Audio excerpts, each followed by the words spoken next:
కలను సాధ్యం చేసుకుంది ఓ తెలుగు యువతి. ఆంధ్రలో పుట్టిన ఆ యువతి అమ్మమ్మ చెప్పే చందమామ కథలను వింటూ అంతరిక్షంలోకి వెళ్లాలని కలలు కంది. ఇప్పుడు వాటిని నెరవేర్చుకుని స్పేస్ లో అడుగు పెట్టేందుకు రెడీ అయింది. పశ్చిమ గోదావరి జిల్లా పాలకొలకు చెందిన 23 ఏళ్ల దంకేటి జాహ్నవి అంతరిక్షంలో అడుగుపెట్టే అవకాశాన్ని దక్కించుకుంది. ఈ ఘనత సాధించిన తొలి భారతీయ మహిళగా రికార్డు సృష్టించింది. అమెరికాకు చెందిన ప్రైవేట్ అంతరిక్ష పరిశోధన సంస్థ టైటన్ స్పేస్ ఇండస్ట్రీస్ చేపట్టిన టైటన్ స్పేస్ మిషన్ కోసం జాహ్నవి సెలెక్ట్ అయింది. భారత్లో జన్మించి ఇక్కడే ఉంటున్న మహిళ ఇలా అంతరిక్ష యానానికి ఎంపిక కావడం ఇదే మొదటిసారి. అంతరిక్షంలోకి వెళ్లడానికి టైటన్ స్పేస్ ప్రతినిధులు నిర్వహించిన పరీక్షల్లో జాహ్నవి విజయం సాధించి స్పేస్ మిషన్ కు అర్హత సాధించింది.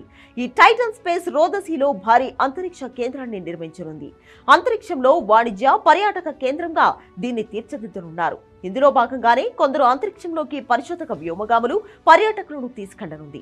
2029 మార్చిలో నిర్వహించబోయే మొదటి అంతరిక్ష యాత్ర బృందంలో ఇండియా నుంచి జాహ్నవి వెళ్లనుంది. ఈ యాత్రలో ఆమె 5 గంటల పాటు అంతరిక్షంలో గడపనుంది. ఈ అంతరిక్ష యానానికి ఎంపికైన అభ్యర్థులకు వచ్చే ఏడాది నుంచి 3 ఏళ్ల పాటు అమెరికాలో శిక్షణ ఇస్తారు. జాహ్నవి 2021లో నాసా నిర్వహించిన international air and space programme కు కూడా ఎంపికైంది. అయితే జాహ్నవి తల్లిదండ్రులు కువైట్ లో ఉంటారు.